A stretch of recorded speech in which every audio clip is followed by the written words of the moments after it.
Gentlemen, the question is obvious. Did Sanchez come to power thanks to the blackmail involving the audio recordings from his father-in-law's saunas? Did he become Secretary General because of that? Was he forgiven for the fraud, the rigged vote with the ballot box behind the screen because of it? Do they keep tolerating him in the PSOE in exchange for him not revealing what he has on them? In the worst case, we have 1 year left. Can we say? I'm absolutely sure. I mean, no, not anymore. And look, I had Juan Bravo here yesterday. I mean, I've just released the interview. I've talked to Abascal. I've talked to Menasterio. I just chatted with Telado. I asked some people. And the impression is, although, especially on the Vox side, they're quite pessimistic. I mean, they take the pessimistic view that this could happen, but I think it's almost impossible. This government or this regime is going to leave us with mortgages in the form of public debt of more than 100% of the gross domestic product, and it's going to be very difficult to pay back. And besides that, an absolutely corrupt civil service, as we've seen in the case of the Badajoz Provincial Council, of which 90% should have been fired right from the start, because they've shown that it's a real bureaucratic mess. Sanchez is made of the same stuff, Albert, as the greatest criminals history has ever known. Mao Zedong, Joseph Stalin, and so many others, right? Pol Pot. The problem is that Sanchez doesn't show his true nature simply because he can't. Because if he could, let's be clear, this man would have no qualms about emulating and even surpassing them, because he's proving it all the time. It's the absolute lack of scruples. And what's more, without hesitation, he's a very dangerous man.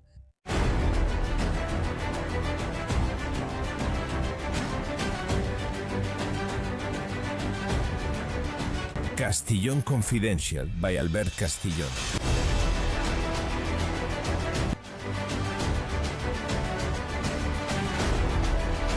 Welcome. How are you, friends? Thank you for staying with us, for believing in freedom of information and the press. A big hug to all of you. I run into many of you on the streets of any city, even in any country, and it's always hugs and words of thanks. They're mutual because none of this would make any sense without you and your strength. There are more and more of us in this trench, and we're winning, yes. Not 4 years ago, not 3, not 2, but now we really are winning the battle. Once again, what was rumored, what we used to talk about here from time to time, and we were very brave to talk about it, once again comes true. Yes, Sanchez used the audios and videos from his father-in-law's saunas to his advantage. In the latest UCO report, there is an invoice that explains everything and several audios that do as well. This is the invoice. It's dated those days when Sanchez was reflecting. Do you remember 2024, those 5 days, because they had charged his beloved Begonia Gomez? And he was thinking about what to do. Yes, it was worth it. It was worth continuing or not. It was never true, like everything about him. And he was setting up the dirty operation, paying Lera 10, and bought the recordings from his father-in-law's saunas with this invoice, falsifying the data. Notice that the invoice is in the name of Crónica Libre. This is a digital outlet run by an old acquaintance of mine, Patricia Lopez, who has already passed away. Patricia Lopez, more PSOE than Sanchez, capable of any kind of dirty trick. She was the one who released the audios of the Minister of the Interior, Fernandez Diaz, the one who tricked the owner of BPA in Andorra, making him pay more than 100,000 euros in exchange for something she had and never gave him anything. Patricia was like that. And I know it well because I met her. But Crónica Libre, which was her digital outlet, was just a front, not a real media outlet. It was that formula to pay the underworld, to Lair, for example, or to pay for these audios. Notice that there they put the invoice for the European campaign. They make it coincide with the European election campaign, saying that they give him 18,125 euros to campaign for the PSOE. That's not true. That money was to pay for the audio recordings from Mr. Sabiniano Gomez's saunas. The way to lie and to make it look like the payment was real. Very simple, very simple. There is a communications company, Ike Group Communication, with a media agency based in Barcelona that handles all the campaigns for the Socialist Party of Catalonia, that is, for Salvador Illa. This was the one that paid. This was the one that paid. And according to the audios from Patricia Lopez herself, which the UCO has accessed, the order came from Santos Cerdan. We understand that before it was given to him by Sánchez, the Secretary General. Therefore, Sánchez gets angry because his wife is being charged. He orders his number one in the party, Santos Cerdan, to buy the audios to see who they can blackmail or bribe so that his wife is cleared of the charges. Santos Cerdan tells Ion Antolin, the communications director of the PSOE. He's the one who assigns the task to the agency, to the PSC's advertising agency. Give 18,000 euros to Patricia Lopez's digital outlet so we can pay for the Sauna audio recordings. And that's it. And those audio recordings reach Sánchez in Moncloa within a few hours. He and his team analyze them, listen to them, and identify whose voices belong to whom.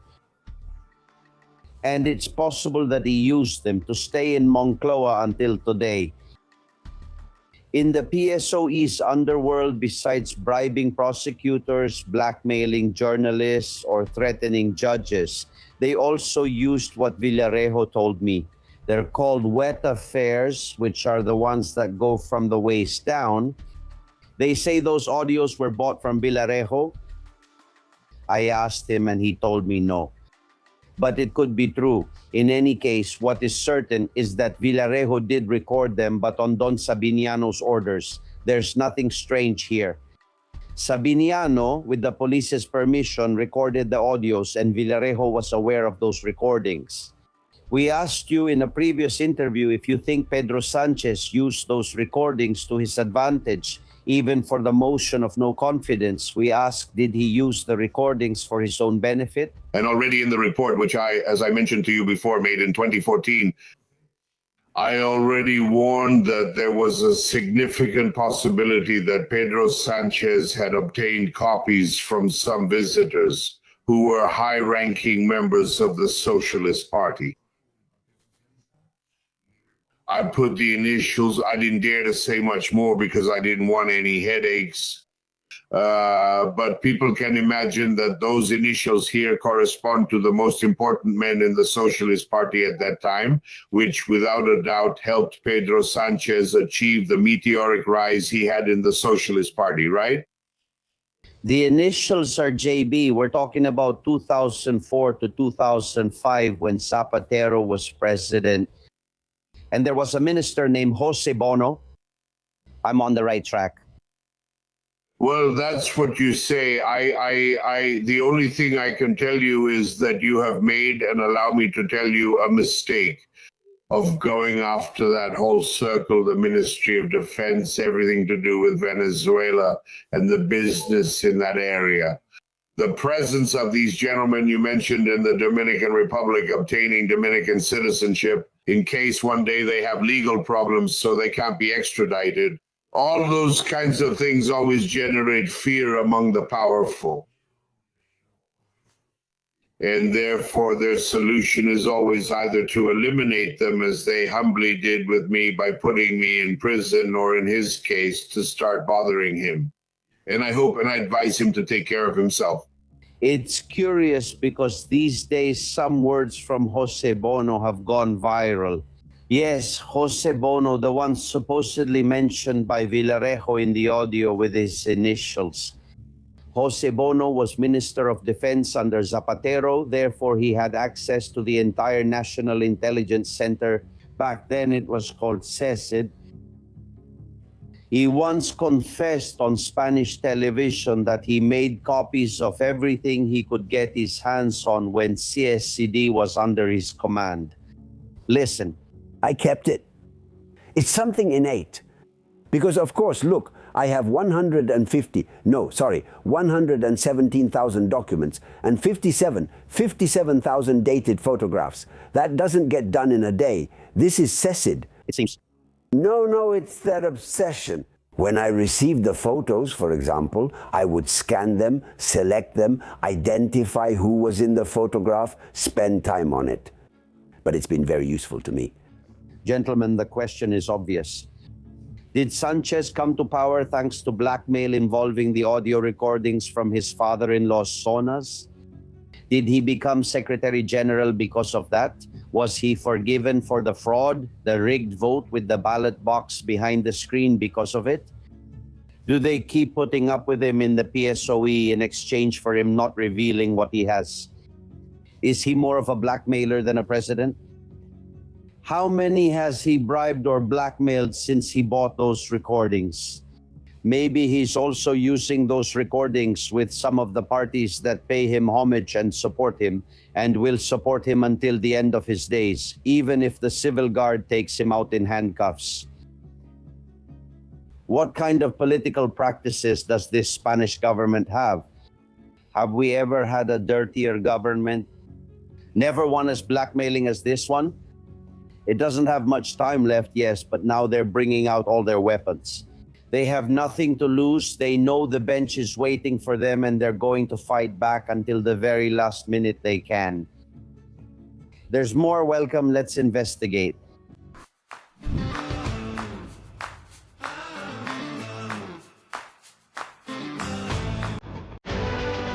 Castillon Confidential by Albert Castillon.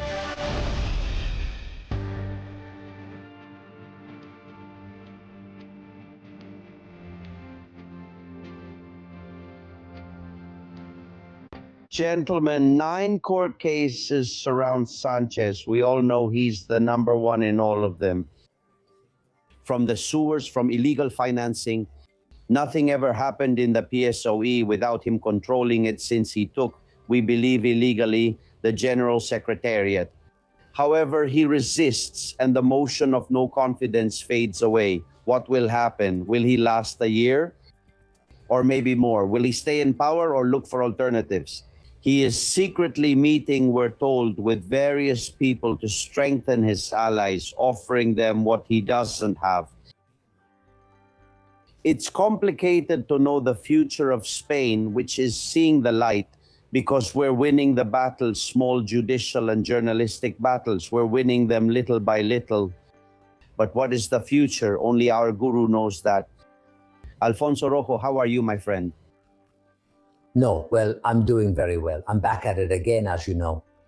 I like that. I put this on because there's sunlight coming through the window that's blinding me. Let's see.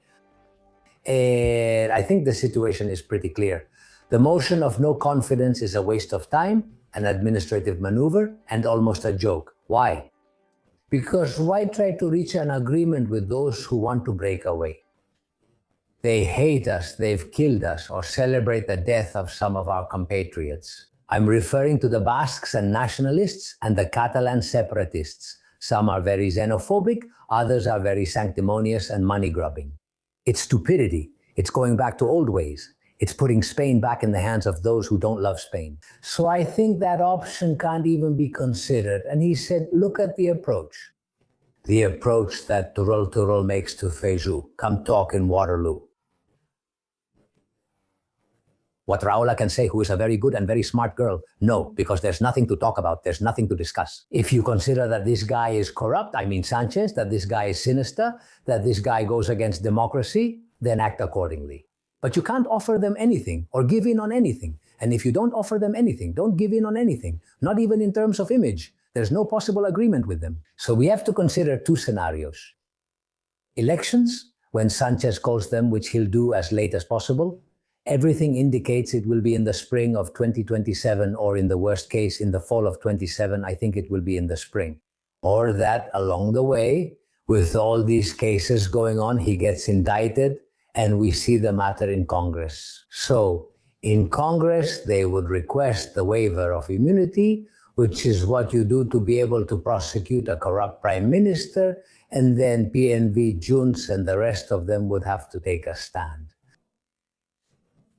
But in the worst case scenario, hey, we've been at this for 8 years, one more, and we celebrate by going to jail in a year. I'll be at the door to celebrate. Well, if there's no manipulation, well, there will be manipulation. What do you mean if there isn't? There will be manipulation. Of course, there will be manipulation. They're messing with the census. But I think even with that, they won't make it. I'm telling you seriously. I mean, it's like when we say, look, let's see, this group doesn't lack motivation, they lack strength. If they could, someone like you would be thrown in jail, accused of something horrible, or simply for not being part of the official truth group. So why don't they do it? Because they can't. If they could, they would. If they could, they would. If they could, they would shut down a media outlet like yours, a media outlet like mine, or shut down whatever, and they would be left alone. So I think that even with the tricks and the ones they're pulling, it's not going to be enough for them. hopefully. By the way, Bertrand Ndongo from Periodista Digital will be back in Congress soon. Let me clarify this phenomenon since it's often misunderstood.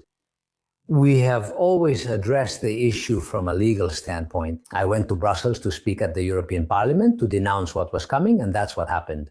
And then, every time there has been a move in Congress to make a new regulation, we have legally prepared arguments, written statements, and things like that. Even the legal advisors of the chamber, who understand a bit about how the law works, know that they are going to lose the case if it goes to court. They have already tried to stop all these kinds of arbitrary actions. But in the end, a political body, which is the board of the Congress, where the left has the majority, that is pro-ETA, separatists, PSOE, and Sumar, and where Vox is absent, since they weren't given a seat on the Congress board, despite being the third largest national political force, decides to use an administrative regulation, an administrative system. They expel Vito Quiles from the chamber for 3 months. And they tell us that they are going to suspend Beltran for 10 days, that they are going to, but that we can file objections. But in the meantime, as a precaution, they don't allow him to enter. I mean, it's like the things the tax office does to you. And they say, hey, you can appeal, but we hit you with 200,000 euros. You have to pay it and then appeal, like with fines. Like when the civil guard stops you and says, you don't have your insurance, 1,500 bucks, but you can appeal. Damn, I'm going to appeal. I mean, I have to pay 1,500 bucks and then I'll appeal. So we believe that legally we're going to win the battle, but they're going to keep Beltran out of Congress for a while. Also, recently they did something else that we'll take to the Supreme Court. That Bertrand, in the best or worst case, is being denied press accreditation. The other day, he was denied access as a citizen. What they didn't deny Otegi, what they don't deny the 11M terrorist who was brought there to speak so calmly, what they don't deny to the spokesperson of Bildu, who marked journalists to be killed, and what they don't deny to Rufian. When he comes back, loaded with beers and staggering drunkenly to the door, hey, they should give him a breathalyzer test, that's what it's called, at the door. Breathalyzer test, yes. Rufian doesn't come in. Yeah, he doesn't come in after 4 in the afternoon. And what if they did drug testing in Congress? Oh, nothing. I think about 30% would well be out. I say out because they'd have to go somewhere else. I think a lot of them shoot up. Listening to the things they say, I think it could be the cheap liquor, like no. That they're very modern. Not the cheap liquor, like for breakfast, a bit like Mila, right? In the morning, you take 2 shots and you're set for the whole day, all day long. That's how life goes. If you don't want to take it at the Casala house, the only thing I can think of is that it's something they consume, but it can't be the breakfast croissants or that buttered toast. I doubt it. Now, I don't want to point fingers at anyone because I've always been my mother used to say, you're such a good person. Alfonso, I don't know why they say those things about you, but it's true. I'm a saint. I don't know why they say those things about me. So, I mean, in the worst case scenario, we have a year left, we could say. I'm absolutely sure. I mean, no, really. And look, I had Juan Bravo here yesterday. I mean, I just released the interview. I've talked to Abascal. I've talked to Francisco Menasterio. I just chatted with Telado. I asked some people, and the impression is, especially on the Vox side, they're pretty pessimistic. I mean, they take the pessimistic view that this could happen. I think it's almost impossible. I mean, look, in the last elections, the ones in 2023, Sánchez came out ahead because by adding them all together, he got 4 more seats than the right, than the center right. It's unimaginable that in today's Spain, no matter how much you've moved the census, with everything that's happened, with the necklaces, and it was always Zapatero's trick, with Jessica the masseuse, with racist, I don't know, with Adamus, with Rasis, I don't know, with Adamus, with, well, prostitutes in power, I don't know, not prostitutes, prostitutes in power, yes, prostitutes in power, their children are already there, which is what the saying goes, but with Abalos, man, I think it's impossible. And after that, there's still much more, there's still much more. It's true that if in one of these small trials they have, like the one with the brother, the musician who skips work and tax evader in Portugal, it goes somewhat well for them. They're going to say, look, we were right, whatever, but it won't help them. I think that the Spanish citizen is quite docile, very herd-minded, very sheep-like, very easy to manage. There are some spectacles that he can't digest either. The one with the necklaces, Zapatero's earrings, it's outrageous. With Jessica and the prostitutes, you have to find 3 for the minister so he can relax at night. Damn, one should be enough, right?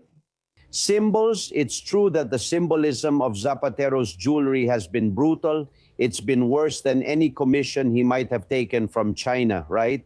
For public symbols. Zapatero, does he get away with this or not? Or will we see him in prison?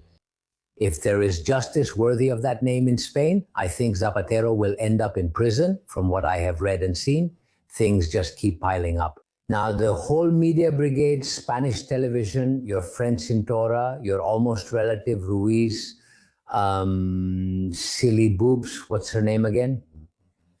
Santolala, all your friends from that group can say whatever they want, but really, I mean, Zapatero, let's see, Zapatero has been a sinister figure when it comes to freedoms and human rights.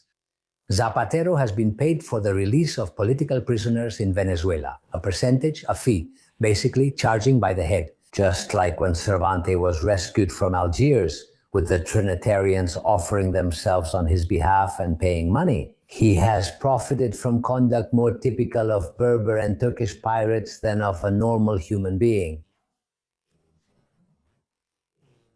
Zapatero has gotten something extra from Plus Ultra in the matter of Plus Ultra. The whole Council of Ministers approved it. They didn't sign, since nothing is signed or voted on now, but they remain collectively responsible. And Pablo Iglesias was there, Pablo Iglesias' wife was there, and all the ministers were there. And they have to answer for it because they knew it was illegal. But some didn't look into it, others said yes, and others chickened out and just agreed with Sánchez. So they have to answer for it. I think that Zapatero, if there's justice in Spain, which sometimes I doubt, should go to jail, to prison, to sleep in Soto del Real. It's not that bad either. They have a pool, you know? They have a big pool, but I've been thinking about it. These guys don't shower before getting in the water, and everyone pees in the pool. It must be horrible. Everyone pees in the pool. And the last one, Alfonso Rojo, an epitaph for Sánchez when he leaves Moncloa and hopefully ends up in the dock. How will he be remembered in history? I think he'll go down as a crook. I mean, as an amoral man, amoral to an extent we've never seen before. Without a doubt, we've never seen anything like it. No doubt competing with Zapatero, but I think even more than Zapatero, because he managed to make happen what Zapatero wanted to do but couldn't. He'll go down as the worst president in the history of Spain and probably the most disastrous. When in reality, the most disastrous one was because of what he did in favor of civil war politics. In favor of hatred, in favor of dividing Spaniards because of the agreements with ETA, I think the most disastrous one was Zapatero, but this one has made Zapatero's perverse, terrible, wet dream come true. Dear Alfonso Rojo, I'm following you, my friend. I like that. Here we are. Say goodbye, please. I have other things to do. Well, you know Spain, my heart. Now, to the Spanish people, I want to send a message, taking advantage of your show. You all move less than a soccer goalkeeper. Less than a soccer goalie. I experienced the same as Castillon.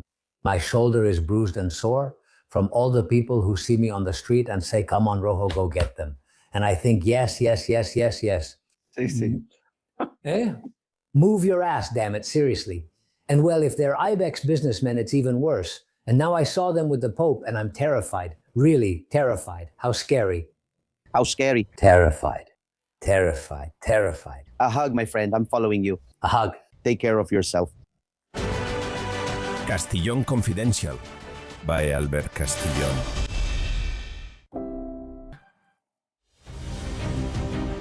It seems like we've normalized having a prime minister who buys audio recordings in saunas to use for blackmail, haven't we? And I hope that never happens, that we don't trivialize such madness. We're already used to one corruption scandal covering up another. It seems like nothing affects us anymore. It's no longer just a news report. It's a report from the UCO, from the civil guard, saying that he paid 18,000 euros for the recordings from the saunas, those 5 days of reflection. My dear Julio Bronchal, expert psychologist, what a job you would have if you had to do a psychological report on this person. My goodness. Yes, I'm afraid it wouldn't just be about him, but it would definitely be a whole treatise on psychopathy, which is that condition in a person who isn't bound by any rules, who is selfishness incarnate with narcissistic traits. He's a sinister character. Look, Sánchez is made of the same stuff, Albert, as the great criminals history has known. Mao Zedong, Joseph Stalin, and so many others like Pol Pot. The problem is that Sánchez doesn't show his true self simply because he can. Because if he could, let's see, this man wouldn't hesitate to emulate and even surpass because he's constantly proving it. It's the absolute lack of scruples, and without hesitation, he's a very dangerous man. Just a moment ago, a few minutes ago, Alfonso Rojo was saying the same thing. He said if he could, Albert, he would put you in prison, shut down your media outlet, and silence you. If he doesn't do it, it's because he can't yet.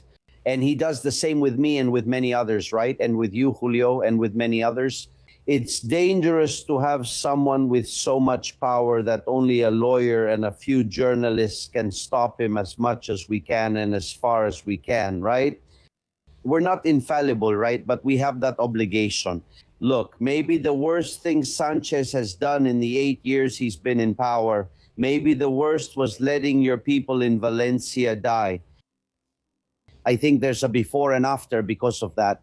We knew he was evil, but to go as far as not helping the people of Valencia for political gain and letting them be robbed, looted, and drowned for 3 days without anyone coming to help.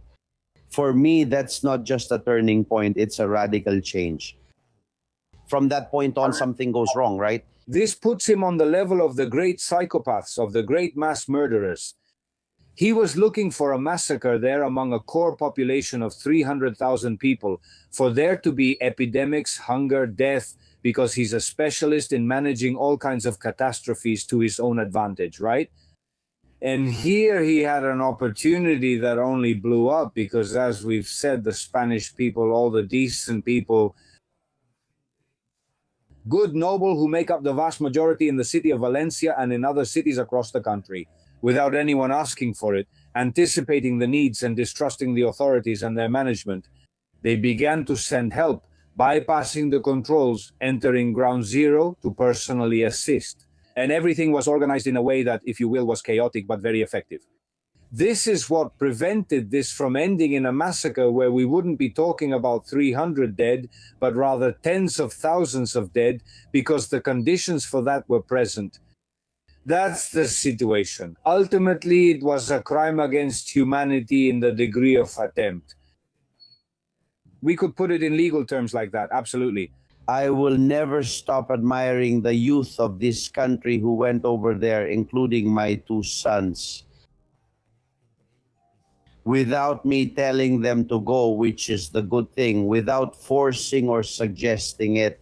And they came back after a few days covered in mud and wanted to go again. And they filled trucks and vans with water and supplies. That's the future of this country. Not politics, not politicians. There's a magnificent book that has just been published about what happened in La Dana. You're seeing it, Dana 2024. Indictment. Written by the brilliant Guillermo Rocafort. How are you, Doctor? Well, I'm delighted. Thank you very much. And I also have the great honor of presenting it for the first time, let's say, in a media outlet to the confidentials. Here it is. Dana 2024. Indictment, 200 pages where I reveal the responsibility of this criminal government led by Pedro Sánchez. In fact, if you allow me, this Saturday, I will be signing at booth number 90 at the book fair from 6 to 8 in the evening. I mention it in case the insiders want to drop by. Also, that way we can chat. At booth 90, this Saturday from 6 to 8. Thank you, Alberto. You have to go there to greet Roca Rocafort and applaud. I like the cover because it already goes against everything. I mean, every time I see on Spanish television, Antena 3 or Telecinco, a protest in Valencia because of La Dana, it's always against Mazon. It's never against Sanchez. What effort have they made to cover up the main criminal of that massacre, right? Of course, because he has had all the muck at his disposal, if you'll pardon the expression, the media smear machine, all the sewers of this government, and also the deep state. In the book, let's say, I describe it perfectly. Since the police did nothing, the army did nothing, and nobody did anything. Except, as the foreign press said, an army not of soldiers, but an army of volunteers, of young people from all over Spain, like your sons and like other young patriots who went there to do their duty. But notice how far media control has gone, that now, as we are on the eve of the Pope's visit, what an opportunity the Holy Father has missed to go to Valencia, to that area, instead of going to Tenerife to take pictures with migrant boats and put them on the altar. He has missed a unique opportunity, let's say, for an area as Christian as Valencia to have gone there to offer comfort.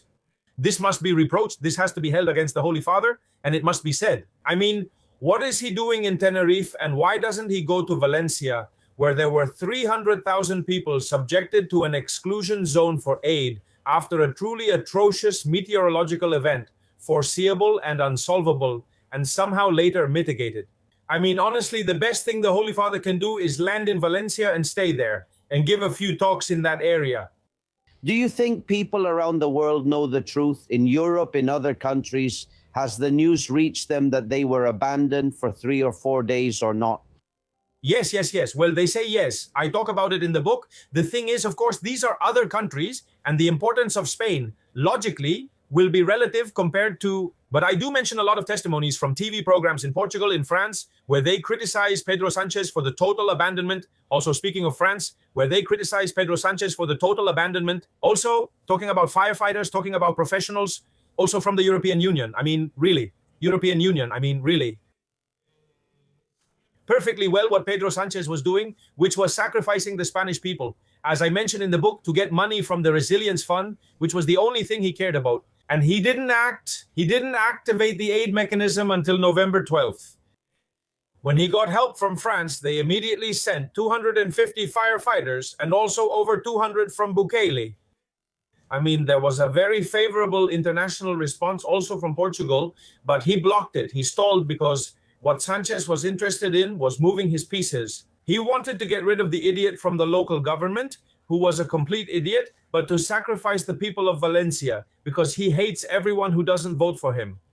And that's the reality. So I think they did know, because it was here in Spain, since La Sexta and all that trashy media were acting that way. But in reality, in Europe, they knew that the situation was deplorable and the neglect was total, also in the United Kingdom. I recall many interviews and many programs on European television. I mean, it's really field work that has taken me many hours. But one detail, Albert. No, let's not talk about being abandoned for 2 or 3 days. No, abandoned for 2 or 3 weeks, which is not the same. Exactly. Yes, until November 12th. And here, the only ones who could really help were completely absent for 5 days. People need to understand that this wasn't a flood that devastated 7 streets. That's like the entire historic center or downtown Madrid flooded, the streets blocked by piles of 7 or 8 cars, and all of it covered by a meter of mud. People couldn't go down to the street, they didn't have water, they didn't have food, they didn't have medicine, and that's a population of 300,000 people. Left to their own fate, and the only help that could be provided was through the army with heavy machinery to move those walls that were blocking the flow of aid and the movement of people. And the only ones who had the possibility to do it were precisely the army with their heavy machinery.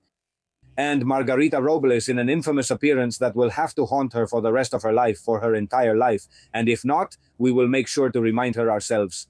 She came out saying that the army wasn't for these things, that the army was for a deterrent role.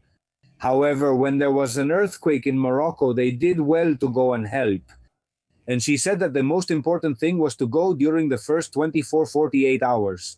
And yet, for us Valencians who died there crushed, they said the army couldn't help, when the army was the only one that could help with the heavy machinery.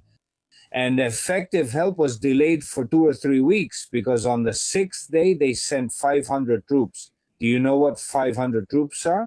For a population of 300,000 and without machinery, even though we had an engineering regiment in Vetera and in Paterna.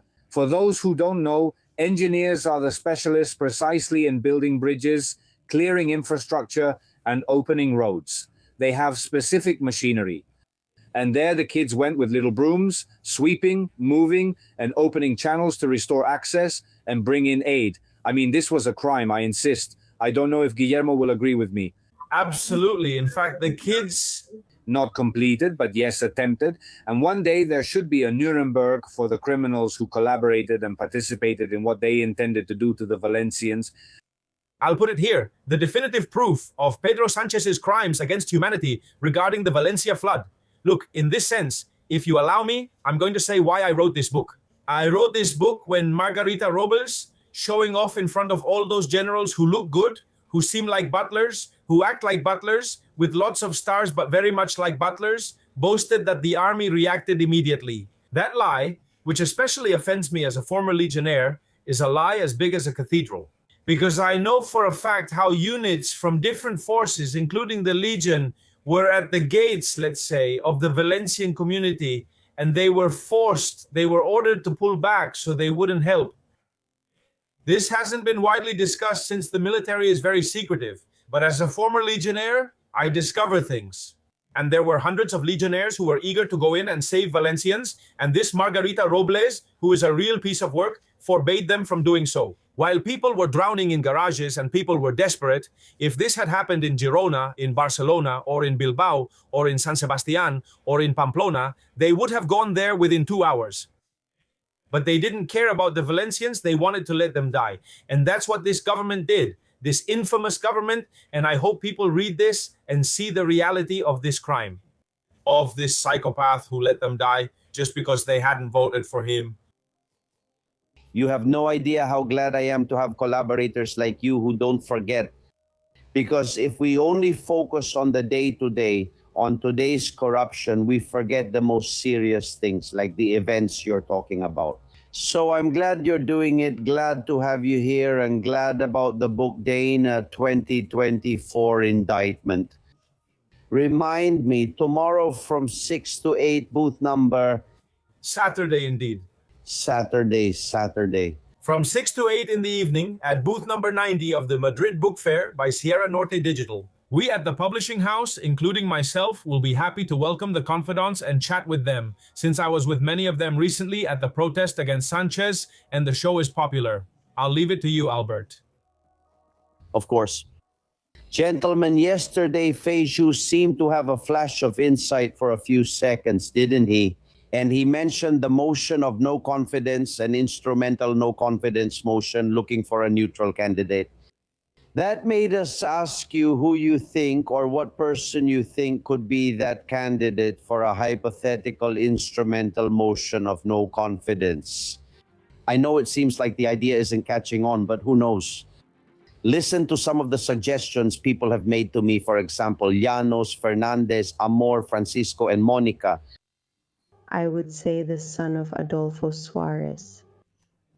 For me, a candidate would be Senator Nicolas Redondo Terrero, a person who has shown worth, a very cultured, moderate person with first-hand knowledge. For me, Rosa Diaz, because she is honest, because she is a socialist, because she is a woman, and it would be a slap in the face to this tyrant. Alvaro Rivera, who used to be with Ciudadanos, would be suitable. I propose Marcos de Quinto, who doesn't belong to any political party, who is a great economist, and I think he would be a good candidate. I have many from Marcos de Quinto, Manoli, Angel, Mamerto, or Candelaria. Then they suggest the ones they really like, right? For example, Juan Pablo suggests Roberto Vaquero. By the way, Roberto has invited me to be on his set in a few days. As soon as I can, I'll be there and happy to do it. Vivi says Luis Maria Pardo. Gile says Alejo Vidal Cuadras or Joaquin Leguin. And German says Daniel Lacalle. Give me a name, Julio. A person who could lead that hypothetical transition in a motion of no confidence and who is not a political figure. I don't know if you've heard of someone named Albert Castillon. He's very busy. He has 1,000 things on his mind. Let's think about Guillermo Rocafort, for example, right? No, but for example, yesterday a man told me Jose Gonzalez. As a Valencian, I'm going to stand up for my homeland. Look, for example, off the top of my head, because you don't always catch us like a goalkeeper about to face a penalty. I wasn't expecting this question. While you did that, I was working my neurons at full speed. Hey, why not a great Valencian and a magnificent writer with an international reputation like Santiago Postiguillo, who was the one who exposed the issue and the neglect of the issue of Havana. Now, he seems to me like a figure who is not politically significant or integral, a brave person and someone who could perfectly lead and guide because of her classical training. You know what, Citos? Or ancient Rome, since she perfectly understands conspiracies and palace poisonings. Therefore, I think she could be a figure. That would be my proposal, since you two are very busy and can't take on the responsibility. Rocafort, yours.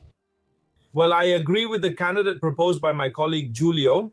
I think a historian who knows specifically about the Roman Empire, which is where we come from, because we come from Rome, would be ideal. But if you ask me for a second candidate, I think personalities like Colonel Baños, a person who has knowledge of international geopolitics, committed people, and who at one point was, let's say, well, he was going to be appointed as the director of national security. Indeed, the director of national security, well, that already shows his worth. And we need independent people who remain on the sidelines. They're referring to people who are already burned out. Anyone with political experience isn't suitable. If we want things to stay the same, we need someone who can bring renewal. So, a person of that caliber, someone from alternative media, not from the usual mud, would be interesting. Very interesting. Now, keep giving us names. We'll keep listening to them tomorrow just in case this starts heating up and we see whether it's true. Well, what's really lively is the trial against the favored brother, because for 24 hours it seemed like nothing was happening. And well, it's ready if you want for the verdict, because there's no one who can save this man. Lieutenant Colonel Balas, the one who wrote the UCO report, delivered the final blow yesterday. The management position does not originate in the culture department. We believe it should be at a higher level with political authority. The only person we have seen closely associated with this position is the former president of the Provincial Council, Miguel Angel Gallardo. It's clear Sanchez forces Gallardo, or rather hints at it, and Gallardo kneels to get his brother the position. In exchange, Sanchez makes Gallardo the Secretary General of the PSOE in Extremadura. And he was already president of the Provincial Council, but he had been mayor of a town for many years and was tired. He wanted to move up. What better than to get his brother a job, even if he wasn't going to work and still getting paid, right?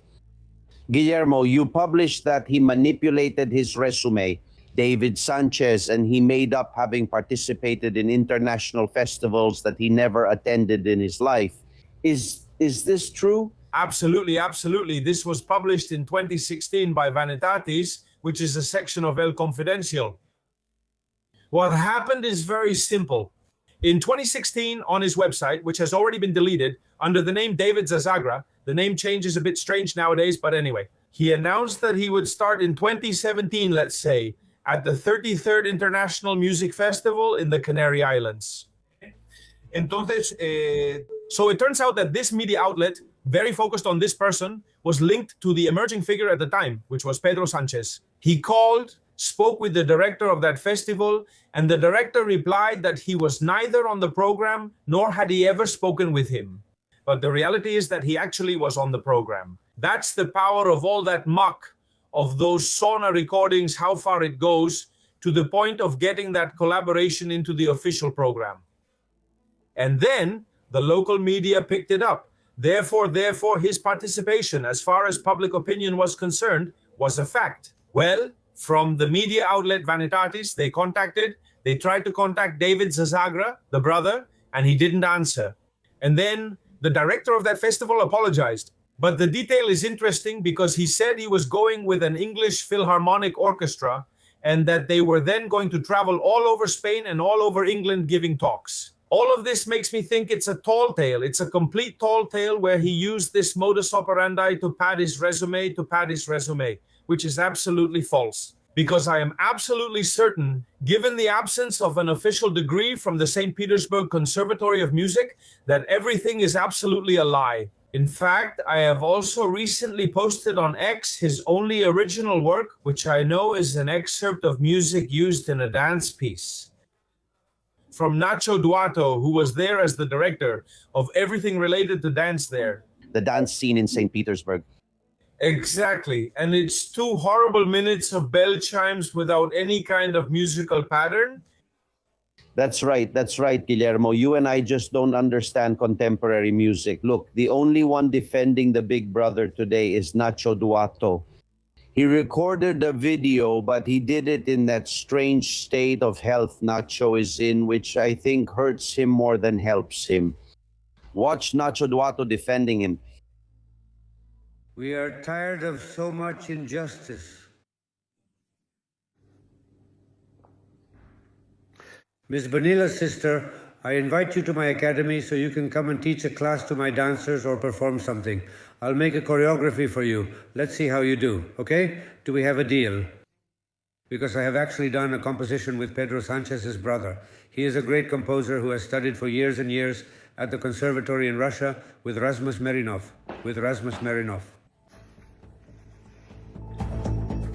There is no such conservatory. There are some classes, a workshop. That's what Lucia Echevarria told me. There are workshops from that conservatory, but not such a conservatory. Anyway, Nacho Duato and David Sanchez did more than just one composition. He did several compositions all the way to the end, really deep ones.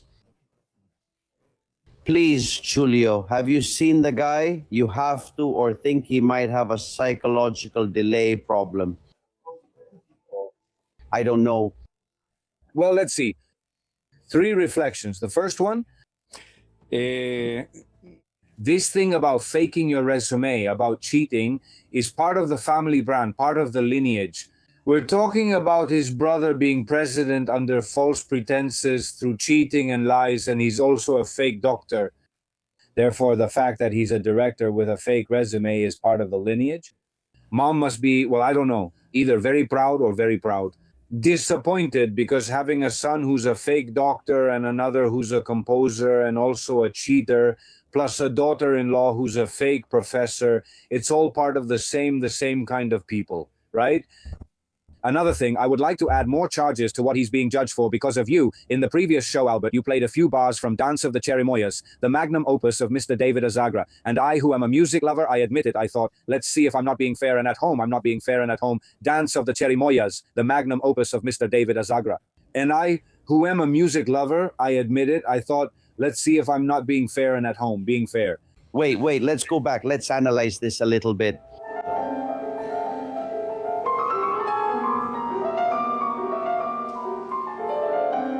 From listening to it so much, I start to like it. I have a problem. There it is.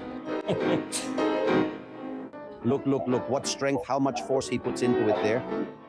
There he's thinking about an H4. Tell me, okay. Yeah, I was telling you that I put on the whole piece, and since then I've been suffering from some suspicious tinnitus, right? Anyway, I think we should increase that number of charges. And now, speaking more seriously, joking aside, in the end, we have to look at this in perspective, right? This little bit of corruption compared to everything else we have, right? This is just the abuse of power by someone who gives a job to his brother, but it should show us where this is really heading, right? The Socialist Party, first and foremost, as a sectarian and criminal group, seeks to favor and place its own people. The national interest matters little. This is a symptom, if you will, a mild one, a very mild one, of what is actually a much bigger problem. This manifests itself at other levels, like changing the requirements for a position so that the president's brother can get in. But what about when we're talking about changing Spain's foreign policy? For example, abandoning Algeria as an ally to align ourselves with Morocco? Changing Spanish policy and aligning ourselves with the world's scum like Venezuela, Cuba, Iran, Hamas, and so on? In other words, we're talking about the same modus operandi. The thing is, here we have the Chirimoya dance, and on the other side we have collaboration with murderous regimes, taking us out of the international sphere and putting the Spanish people in the eye of the storm. They're putting themselves in the worst situation. It's a betrayal of the community. But ultimately, the scheme remains the same. I don't know if Guillermo would agree with me, but it's putting the interests of that criminal faction above the national interests. And that's what sometimes makes it so hard to see among the Chirimoya and Abalos' prostitutes and other things that are very sensational. But here, deep down, we're talking about crimes that could be classified or should be classified at some point as high treason. Do you agree, Guillermo? Yes, come on, completely. Let's see. This prime minister has, in a way, two sides to him. On one hand, there's the corruption behind closed doors, within his family and within the PSOE, and then there's the outward-facing corruption. Well, an absolutely erratic, self-serving, corrupt policy that is mortgaging Spain's future, promoting immigration, again, of course, a massive influx of criminal immigrants, destroying all public services, and on top of that, he's selling this as progress, as an advancement. He's somehow applying a scorched earth policy against his own people so that they have no future except for him. He truly is a criminal, as he showed during the flood. He's a man without scruples.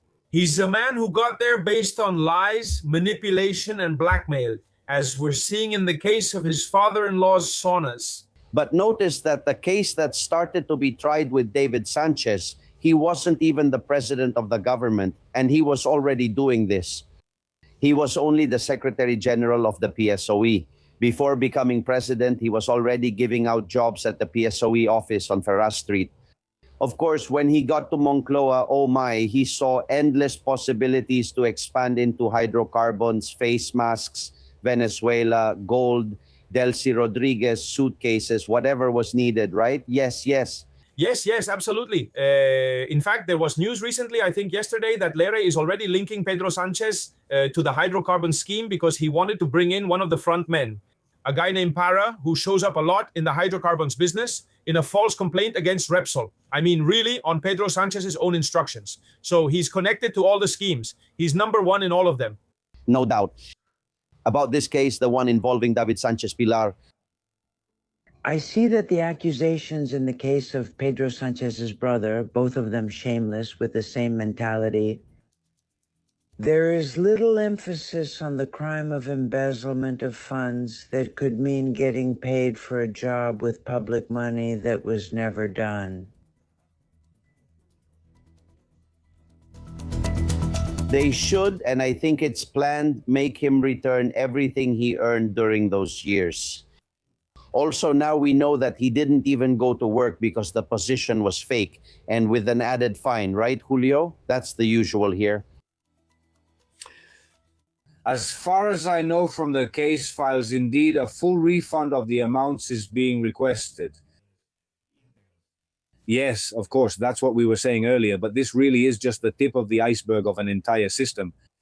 Notice that there's another important element to analyze in this case, which is how that whole chorus reacted immediately of corrupt people, of corrupt journalism, to defend soldier David Azagra, soldier Chirimoyo, Azagra, soldier Chirimoyo, like on TV talk shows, like in newspaper pages, like in everything they've had at their disposal, serving an infamous immoral cause, which is that of a crony, a useless person who is there simply because he's the president's brother.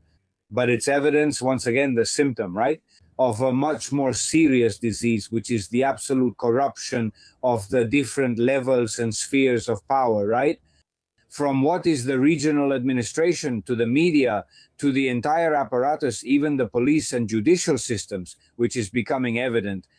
How they pressured judges, how they tried to bribe prosecutors, or even succeeded, because after all, notice that we've only found out about those who didn't allow themselves to be bribed. But along the way, we don't know how many people have accepted the bribe, which would indicate the health of our democratic system, and that's what we have to watch out for. But here, an entire machine was exposed, put at the service of something minor, if you will. But on the other hand, when this is applied to much more important and serious matters, that's when it reveals the corruption and breakdown of our entire rule of law. Gentlemen, a judge, the one from the Plus Ultra case, has ordered the appraisal of Zapatero's jewels. And finally, we'll find out if they're worth 30,000, as his spokesperson says. What a shame that the Ateneo de Madrid is in that man's hands, or if they're worth 14 million, as others claim. It's clear that if the jewels are genuine, and it seems they are, just the famous necklace we showed you, this one you're seeing now, just this necklace alone would be worth more than 4 million euros. But having someone appraise them by court order seems like a very good idea to me. In the end, they're a symbol, but it's important. Look, in this country, David Azagra got the job through cronyism, getting paid without working, and Merche, a Spanish woman, is forced, it's confidential, to receive minimum income benefits. Listen to how much they've increased it. I applied for the minimum vital income benefit. I received the documentation saying that they granted it to me, of course, and I was really happy. The best part is they granted me 110 euros. So I called the minimum vital income helpline. And I told them, of course, if they think a person can live on that amount of money, they should explain it to me. Doctor of Economics, really, Guillermo Rocafort, he's not fictional. Are you telling me that any illegal immigrant who comes in by boat now gets between 400 and 600, and this Spanish woman gets 100? Well, that's how it is. In my case, I know more about where I spend my summers, in Guardamar del Segura. They were staying at the best hotel in town. I haven't even stayed there for vacation, and I've been there for several years, and they had full board and so on and so on. It's not just about what they're given to then go gamble at gaming halls or spend on things that are a bit inappropriate. It's also the cost it represents for public funds. It's truly shameful that Spaniards have been put at the very end of the line in their own country. I would like to comment on the topic of why the role of the tax agency is important in the case of the Prime Minister's brother. Let's remember how he was granted tax residency in the neighboring country, Portugal, so that he wouldn't have to pay taxes in Spain. I do believe so, and that really the investigation was not thorough enough, because there could have been a possible tax crime involved, and there could have also been prosecution. Not only the officials of the provincial council, but also the top bosses of the tax agency, which is the worst swamp in this nation. The tax agency should have been prosecuted because they allegedly committed the crime of malfeasance. There were reports. So here's my point. I'm answering this question. You can't live in Spain on 110 euros. It's a real insult. But how do they do it? How are they able to? I mean, then they give the figures that we help so many millions of people with the minimum income with 110 euros.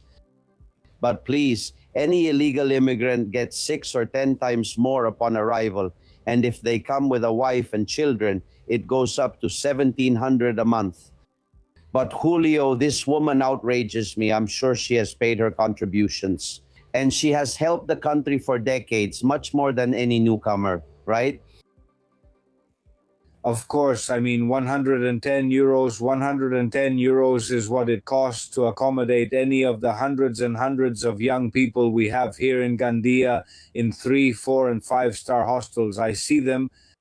Look, and I always draw a distinction here.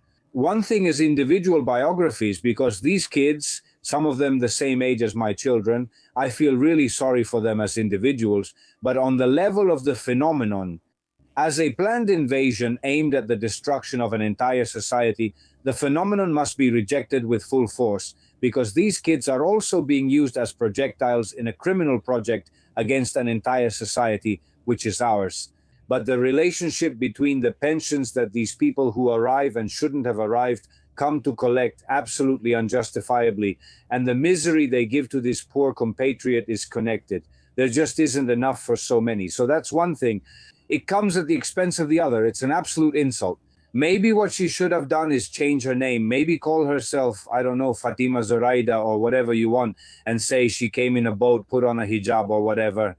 And sometimes, well, they would have made things much easier for her. But being a fellow countryman, well, this reminds me of what a civil guard friend once told me. Look, when I see one of those typical vans with wires and all beat up, I don't even stop it. What's the point? But I'm used to, on the other hand, when I see a car go by, I know I'm going to catch this guy and give him a hefty fine, right?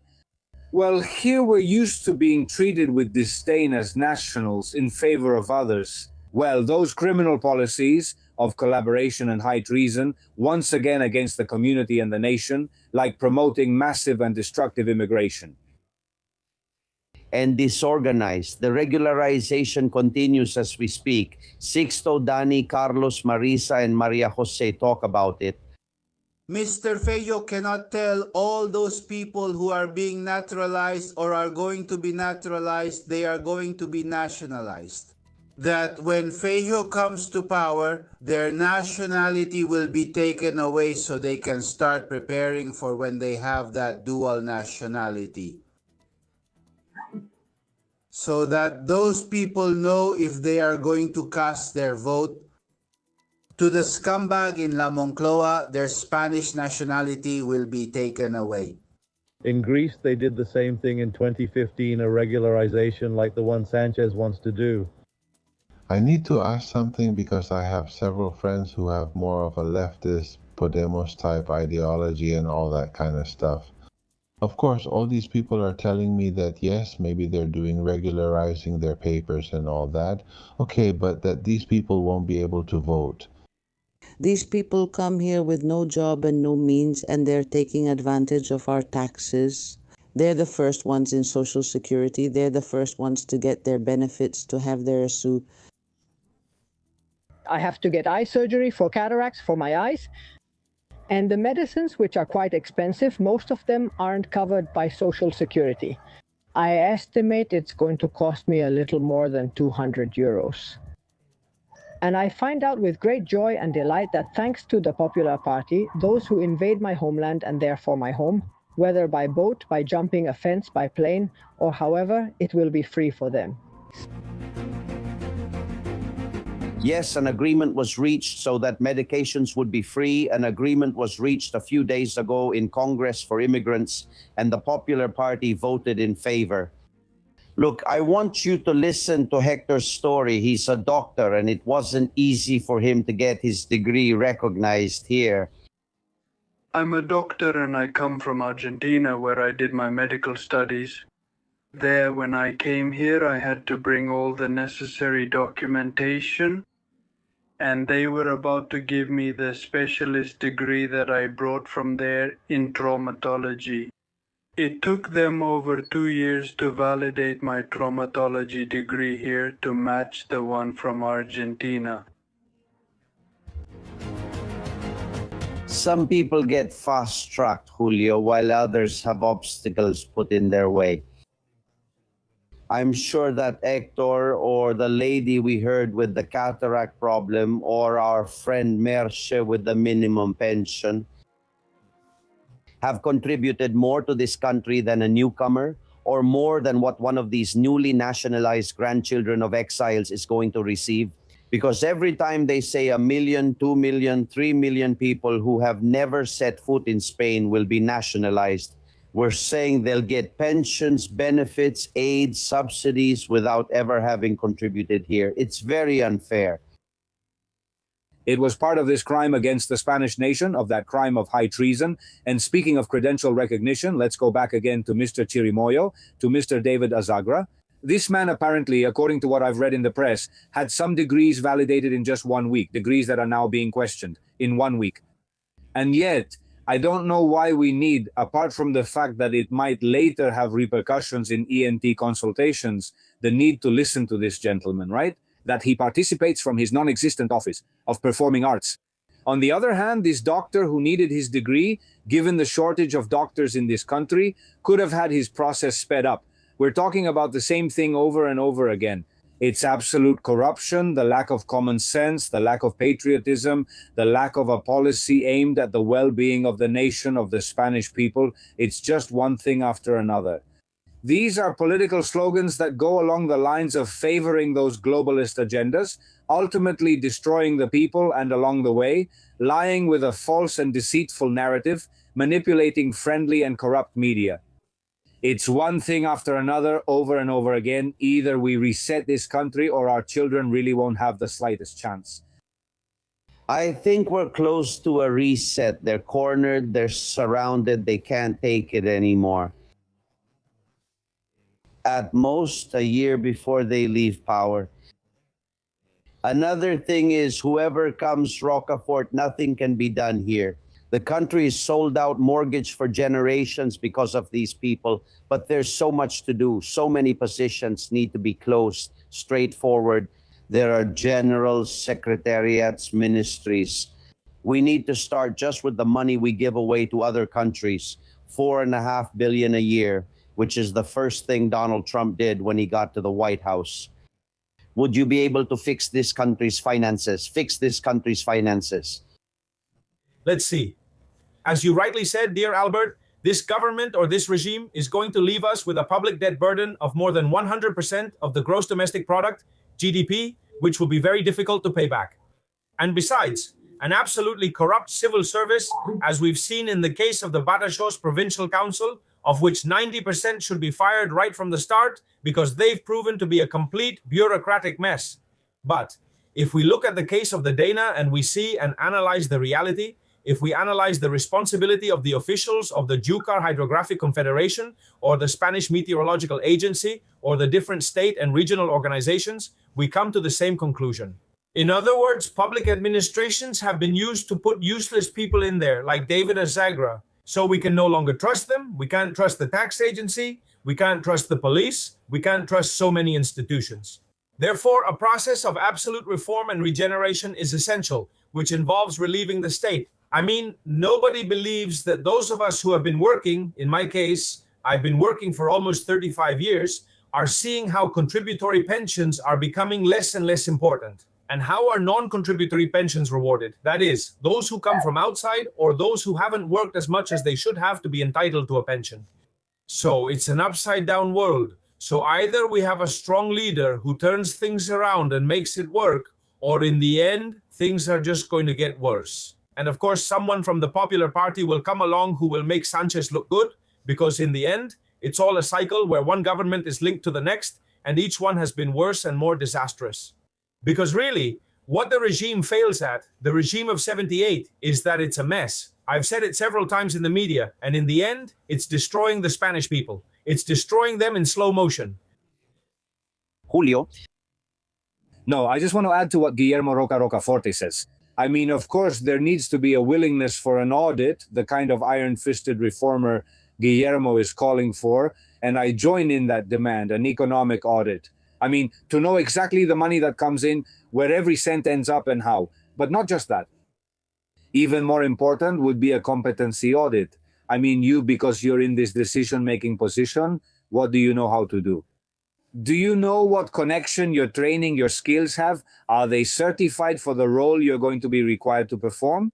I mean, what could go wrong if we put someone without a driver's license in charge of driving a school bus? What could go wrong? Well, that's our situation. And that's what happened, for example, in La Dana. When society is subjected to a certain amount of stress, that's when you see the cracks and everything blows up. Because that's where a state with sufficient resources should step in, with capabilities, with competent people. That's when it fails. Because many of the officials, even in important and fundamental decision-making positions, are there only because of their political loyalty and nothing else. That's why I tell you it's an issue on two levels. Both the economic audit, because nothing can be done without resources, but also at the level of competence. But of course, who does this? I mean, the Popular Party, which lives in another era, they're still dreaming about the golden days of bipartisanship. Now it's your turn, now it's mine. Thinking and still not realizing that we're in the middle of a revolutionary process that's taking us to Venezuela. We're 5 minutes away from Caracas, it's that clear. And they're still there with their fantasies, with their comings and goings, with their back and forth, with their doubts.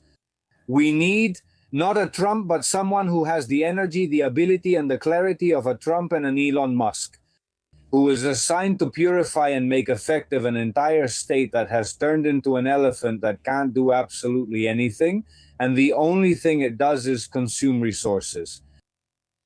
In Colombia, they know that De la Espriella won the elections. Now there will be a second round in just over 15 or 20 days. And De la Espriella just reported that there's a massive vote-buying operation going on. Sounds familiar, right? Buying votes, and I take this opportunity to make this allegation. What they're trying to do is a massive vote-buying operation in the Caribbean region. Bringing in the Torres brothers, who already have 60 billion pesos to buy votes in the Caribbean. They plan to repeat what they did 4 years ago, since that led to Petro's victory. The buying of votes in the Colombian Caribbean. Yeah. Be careful, because it's the same thing that brought Claudia Sheinbaum or Lula da Silva to power. And behind it, there are always guerrilla groups, drug trafficking and arms trafficking, always the same. By the way, Cayetana Alvarez de Toledo gave a brilliant speech in Mexico telling the Mexicans the truth. It was so impressive, we uploaded it to the main channel right away. Here's the full speech if you want to watch it. I recommend you watch it because you'll get hooked. It's always about the drug cartels, you know, Guillermo? It's always the same here or there. Well, the truth is, anyway, these are countries that have faced decades of difficulties. In the case of Mexico, we also have to acknowledge that the previous liberal governments of Calderón and Fox were a complete disaster. There, the problems have existed practically since emancipation. And regarding the other sister nation, Colombia, well, it's more of the same. I mean, in the end, just like what's happening in Spain, we can't brag much either. We're practically a narco state now. Corruption dominates everything. We're in no position to lecture anyone. Everyone has their own problems and must survive as best they can. It's a shame to see nations growing increasingly divided, confrontational, and weakened. Also, the enemy shouldn't be internal. It should be those from outside who are bringing drugs or crime into our country, like in the case of Spain and Morocco, and we should be able to have our own policy and be united with Mexico and Colombia, try to help them, and have them help us. But anyway, these are the dynamics. Nothing. Look, something happened here 10 days ago. I showed it in a video recently. A former Minister of Defense during 11M publicly admits that 11M could have been carried out by Moroccan intelligence with help from French intelligence. It's explosive for a former Minister of Defense to say that. Have you seen anyone open an investigation? Have relations with Morocco changed? Is Sánchez getting along worse with Macron? Not at all. Listen, Federico Trillo. I am absolutely convinced, without a doubt, that it was the little Moroccan commandos sent by Morocco under the control and coordination of the French secret services. That's my conclusion. I'm sorry for being so clear. Nothing happens, nothing goes on, just like with the storm, just like with the blackout, right? Here there are thunderous silences. Everyone knows the truth, but everyone stays quiet. And interestingly, Morocco's best friend, the PSOE, the best agreements with Mohammed VI, high-ranking socialist officials. It's like they don't want to listen, right? Part of society is fine with the official version. It was jihadism and that's it, but there are almost 200 dead whose families haven't forgotten, Julio. There are 200 dead, with all the pain and respect that these victims and their families deserve, but there was a substantial change in Spanish politics after that attack. And it wasn't a coincidence, was it? When you look at it in hindsight, you realize the purpose of that attack and where it has led us. That is what led to this mire, this muck. What does it lead us to? Well, it simply leads us to the fact that in the successive governments we've had in this country, the most basic thing has been missing, which is a sense of patriotism. What is a sense of patriotism? To defend your homeland, to defend your state, to defend your community, to defend all of us. And all of that has been absent in favor of partisan policies, right now both partisan and criminal, and a complete lack of state mechanisms. And in the end, it's a population used to staying silent, feeling powerless to confront an all-powerful authority, all under the appearance of a democracy, right? Every day they tell you how good things are now compared to Franco's time, and how free we are now, able to change our gender in 5 minutes and change it again just as quickly. I mean, nonsense for mentally retarded people who are like that, led around and dumbed down, and on top of that, happy and content. Look, Plato said that there is no worse form of injustice than simulated justice. Well, there is no worse form of dictatorship than simulated democracy, because this is not a true democracy. The Spanish people are asking for an election, they're asking for change, and all the reputable demographic institutes are saying the same thing. And what do we have? We have here a despot, a tyrant who alone appoints himself as the reader and interpreter of the people's will and says that he has to call elections when it suits the Spanish people. He is the interpreter of the needs. He is the interpreter of the country. You know, I don't know. I almost preferred the Caudillo, who at least was so by the grace of God. This one, by the grace of what? By his sheer nerve. I mean, honestly, what we're living through is truly disgraceful. But in the end, it's a population that's become complacent, used to learned helplessness, unable to respond, powerless in the face of what's happening. What happens is that historically, the Spanish people, you know, are slow to react, but when they do, it's in a violent and absolute way. And as I said once during one of those gatherings you organize, we need a flood, a wave of dignity that sweeps away and drowns all this garbage we have right now. Well, let's open the floodgates, my friends, and see if it happens. I'm going to say goodbye to you, but before that, allow me to say that today she won't be here, nor tomorrow, nor will Susana Gaz be here with her messages in the newsroom because her mother passed away at 87 years old. My mother-in-law, who was almost like a mother to me and whom I had been taking care of at home until her last days, suffered a cardiac arrest during a surgical procedure.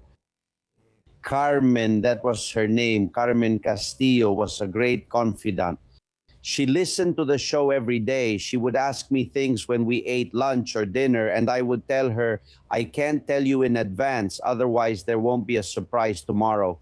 She and I had a very special bond. A great confidant is gone. And I hope that God blesses her and keeps her in a good place.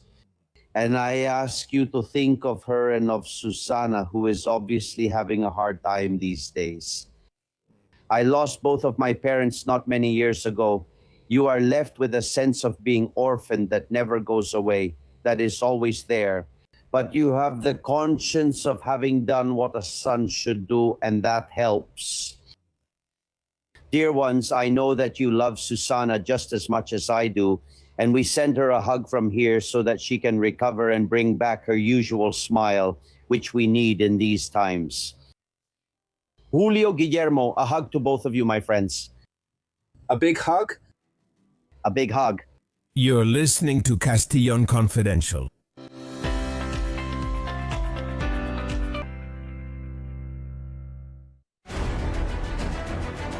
Friends, thank you so much for the support, the affection, and the messages for Susana that we are receiving. I'm passing them all on to her from you. And thanks to the friend who sent this, it really lifts our spirits when from time to time we hear Bayron, people like Bayron, send messages like this.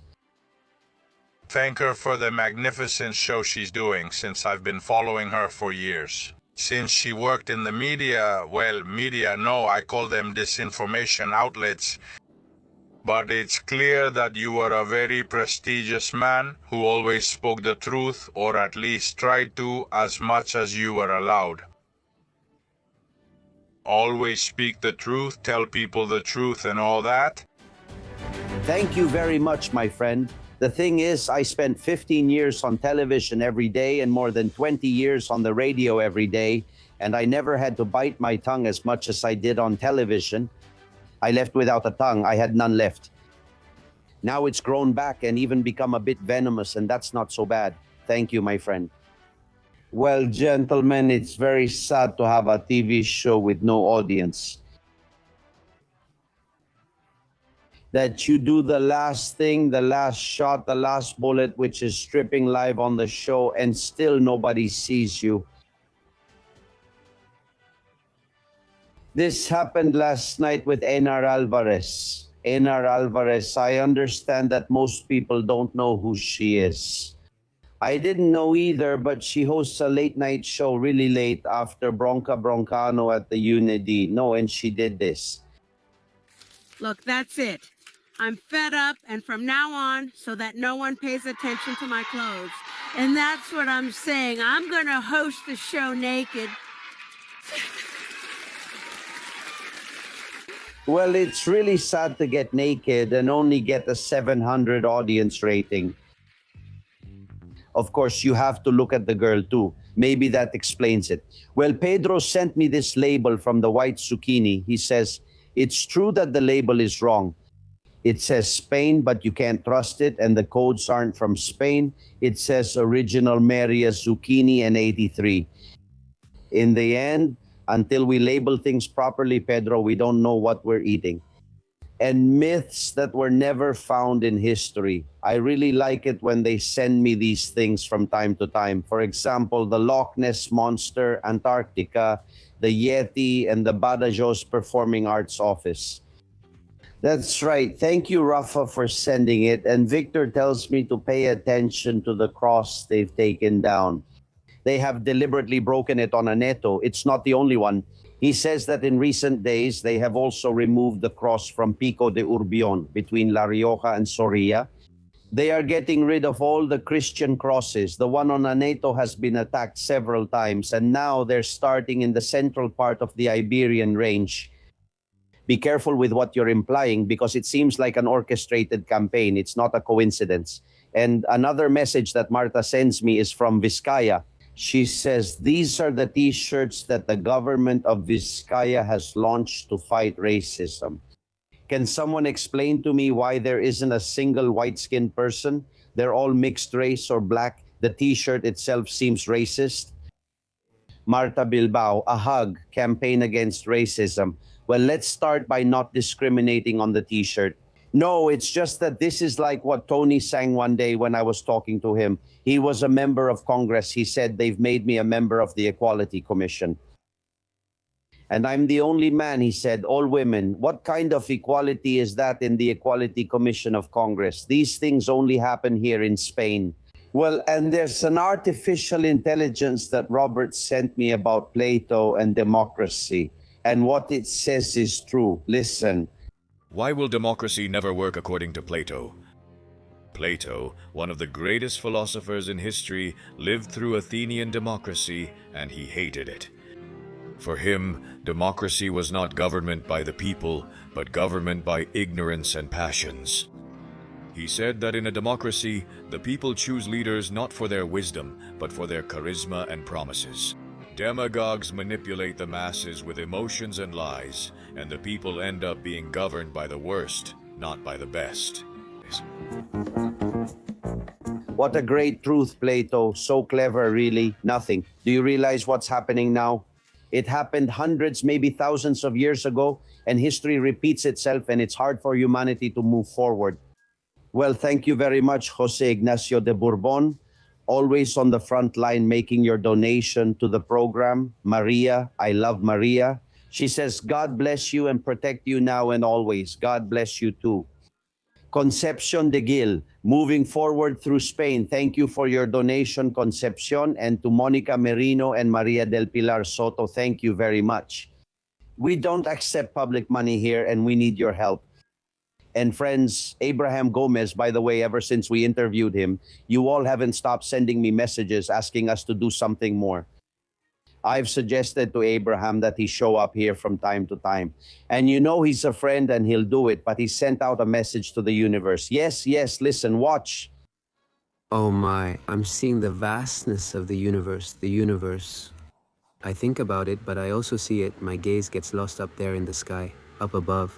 How vast it is, and also how vast the universe is inside our own skin, the microscopic universe. The smaller it gets, the even smaller it becomes. Toward the vast and the tiny, it's infinite. It's incredible. And time, it's not what it used to be. It has always existed and always will. It was here before humanity and will be here after it. This will continue transforming over and over again.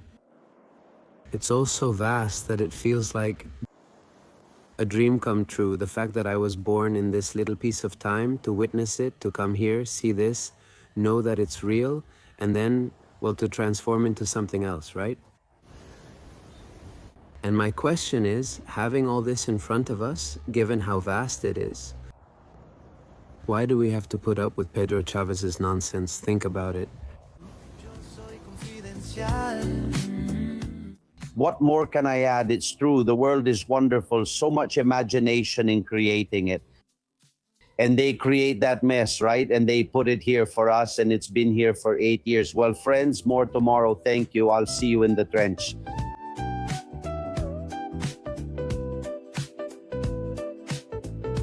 Tú lo sabes y yo lo sé. Somos confidenciales. Tú eres confidencial. Yo soy confidencial. Todos confidenciales. Todos confidenciales. Pero solo para mentes abiertas y para gente despierta. Desde la trinchera las balas silban y no hay manera de salir allá afuera. Aquí la libertad tiene las alas de cera. Albert Castillo, Susana Gash, Tucci Castillo y demás. Muchas gracias.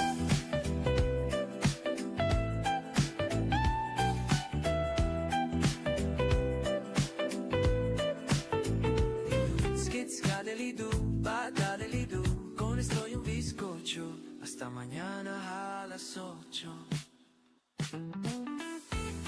Castillón Confidencial by Albert Castillón.